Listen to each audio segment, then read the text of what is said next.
বিসমিল্লাহির রহমানির রহিম। আলহামদুলিল্লাহ, সমস্ত প্রশংসা সেই মহান আল্লাহ পাকের এবং লক্ষ কোটি দরুদ ও সালাম সেই রাসূলের উপরে। বিশ্বের সকল মানব জাতিকেই আমার আন্তরিক সালাম। আসসালামু আলাইকুম ওয়া রাহমাতুল্লাহি ওয়া বারাকাতুহু। পৃথিবীর সকল মানুষকেই ধর্ম বোঝার, ধর্ম মানার, জানা শোনার তৌফিক আল্লাহ পাক দান করেছে, জ্ঞান দান করেছেন।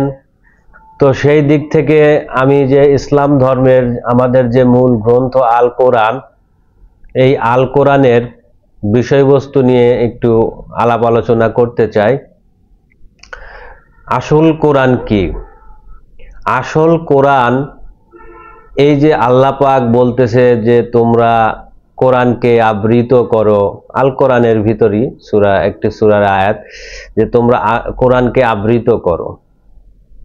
আর আমরা যে কিতাব আকারে যেটি পেয়েছি, যেটা আমাদের বিশ্বনবী হযরত মুহাম্মদ সাল্লাল্লাহু আলাইহি সাল্লামের মাধ্যম দিয়ে, ওহীর মাধ্যম দিয়ে যেটি প্রকাশিত হয়েছে গ্রন্থ আকারে, সেটা কাগজে এখন লিপিবদ্ধ করা, আমরা যেটা পড়ি বা যেখান থেকে আমরা কিছু জানি শুনি, সেই কোরআন আর আসল কোরআন কোনটি? আসলে ওই কোরআনটা নকশা বা পথ দেখায়। মূল কোরআন হলো এই মানব কোরআন। এই কোরআনকেই আল্লাহ তাআলা কোরআনের ভিতরে বর্ণনা করতেছেন যে তোমরা কোরআনকে আবৃত করো। ঠিক এই যে আমার আপনার যে অস্তিত্ব, এই যে দেহ ভাণ্ড, এই ভাণ্ডের ভিতরে একটি মূল আত্মা আছে। সেই আত্মার সাথে আমার এই ভাণ্ডকে পূর্ণ পবিত্র করে একত্রিত করতে বলতেছে আল কোরআন। ওই কোরআনকেই আবৃত্তি করতে বলতেছে। এখন আবৃত্তি কি? আবৃত্তি কিভাবে করব? আবৃত্তি হলো কোনো কিছুকে লিপিবদ্ধ করার মতো বা কোনো কিছুকে একটি রূপ দান করা। যেমন আমরা প্রথমে মানুষ বলতে কিছু ছিলাম না। পিতার ভিতর থেকে যখন শুক্রকীট বা নফস মাতৃগর্ভে গিয়েছিল, তখন আপনি আমি মানুষ হলাম। মাতৃগর্ভে থেকে যখন ভূমিষ্ঠ হয়ে যখন জ্ঞান বুদ্ধি হলো, তখন আমরা বুঝতে পেলাম যে আমরা মানুষ। আমাদের আদি পিতা হযরত আদম শফিউল্লাহর আকার সুরাত ধারণ করে আমরা পৃথিবীতে মানব জীবন পেয়েছি।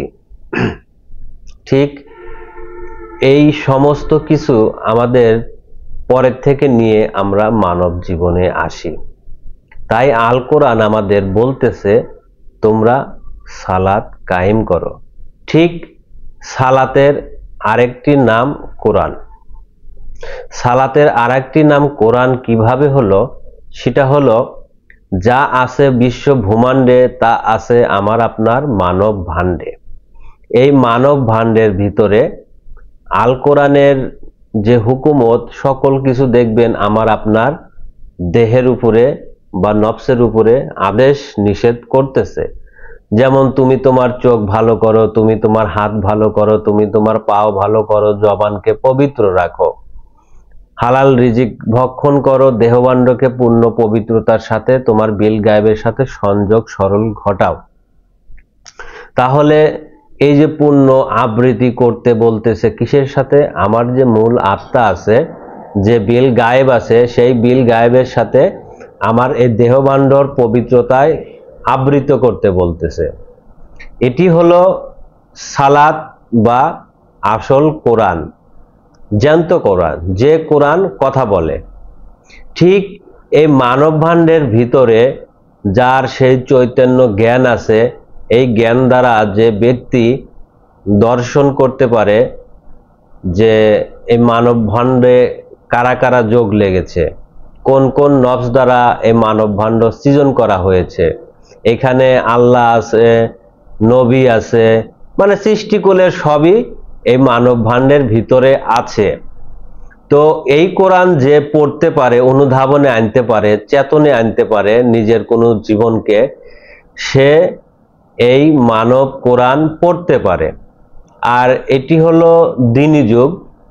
এই দ্বীনি যুগে আল কোরআন যে আমাদের পথ দেখাচ্ছে সেটা হলো এই মানব ভাণ্ডের যে পূর্ণ একটি অস্তিত্ব আছে, এই অস্তিত্বকে ধরে রাখার জন্য যে মূল আত্মা, যে আত্মা পিতার ভিতর গেলে আমি আপনি মানুষ হই, আবার ওই আত্মাটা বের হয়ে গেলে আমি আপনি মারা যাই, একটি মরা লাশে পরিণত হই। ঠিক ওই আত্মাটা হলো এই আল কোরআনের মূল জীবন, অর্থাৎ আল্লাহর দ্বীন আর আল্লাহর নূর যেটাই বলেন, তাই আল কোরআনে এবং বিভিন্ন জায়গায় সরাসরি আল্লাহ পাক বলতেছে যে এই দ্বীন আমার।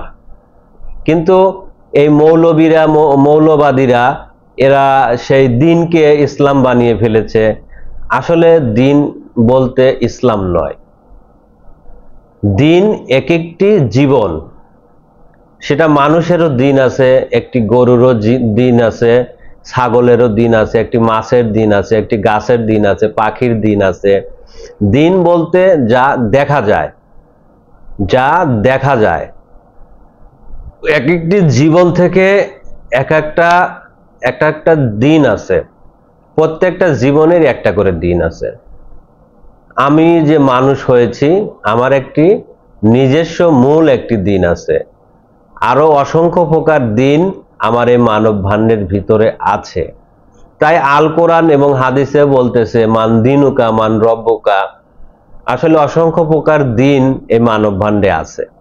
কোন দিনকে আমি মেনেছি, কোন আত্মার দিন আমি মেনেছি, এই প্রশ্নের সম্মুখীন আমার আপনার একদিন হতে হবে অবশ্যই।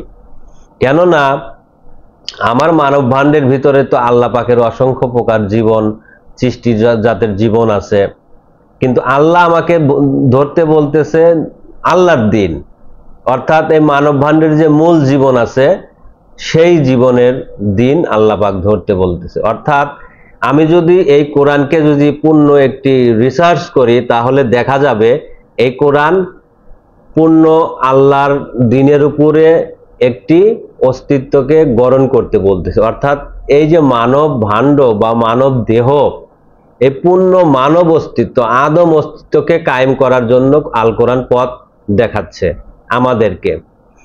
কারণ এটা আল্লাহর দিন, আল্লাহর সময়, আল্লাহর ধর্ম প্রকাশ হওয়ার সময়, যেহেতু এটা দ্বীনি ধর্ম, যেখানে সূরা ফাতিহার ভিতরই বলতেছে যে সে আল্লাহর দিনের কাছে আল্লাহর দিন চাওয়ার জন্য, এবং কোরআনের সব জায়গায় আপনারা দেখতে পারবেন যে সেই আদম গড়ন করার জন্য এই আল কোরআন নির্দেশ দিচ্ছে। পূর্ণ একটি এই কোরআনকে যে মানবে সে পূর্ণ একটি আদম অস্তিত্ব, জাত মানুষ হবে বা জাত আদম হবে। ঠিক আমরা পৃথিবীর মানুষ, আসলে যে কোরআন আমরা দেখি ওই কোরআনটা হলো কাগজের কোরআন। ওই কোরআন পথ দেখায়, নকশা দেখায়, কিন্তু ওই কোরআন কথা বলতে পারে না। কথা বলতে পারে এই মানব কোরআন। ঠিক এই মানবের ভিতরে যে সে মানব আত্মা বা আল্লাহর দিনের আত্মার উপরে যে একনিষ্ঠ হয়ে ইবাদত করে, দর্শন আনে, দৃষ্টি রাখে, সেই মানুষটা সেই কোরআনের বিষয়বস্তু জানে, বুঝতে পারে। তাহলে আমরা এখান থেকে বুঝতে পারলাম যে এই মানব ভাণ্ডটাই একটি কোরআন। এই কোরআন কথা বলতে পারে, নড়তে পারে, চড়তে পারে। এই কোরআনকেই আল্লাহ পাক আবৃত্তি করতে বলতেছে। এই কোরআন যদি আমরা আবৃত্তি করি তাহলে আমরা বেঁচে যাব, আমরা স্থায়ীভাবে মানব জীবন পাবো, জান্নাতে জীবন পাবো। জান্নাত বলতে আল্লাহর অস্তিত্বে কিছুই নাই ভাই ও বন্ধুরা, প্রিয় বিশ্ববাসী। জান্নাত হলো এই মানব জীবন। যারা মানব জীবনে থেকে যারা জান্নাতের আশা করে তারা অন্ধ। আর কোরআনও তাই বলতেছে এই মানুষ জীবন থাকতেও মরা, চোখ থাকিতেও অন্ধ। এটা কানার হাট বাজার, লালন ফকিরের গানের একটা বিষয় এখন বলতে হয়। এটা দেখে কানার হাট বাজার। আসলে এই মানুষ চোখ থাকিতে অন্ধ না, মানুষ নিজে বোঝে না যে আমি সর্বশ্রেষ্ঠ একটি জীবন ধরে আছি, তারপরে সে জান্নাতের আশা করে। জান্নাত তো তুমি নিজে যদি তোমার এই জীবনটাকে কায়েম করতে পারো তাহলে তুমি নিজে জান্নাতে। যাই হোক, আমি এই মানব কোরআন, এই আসল কোরআন নিয়ে আপনাদেরকে একটু বোঝাতে চেয়েছি।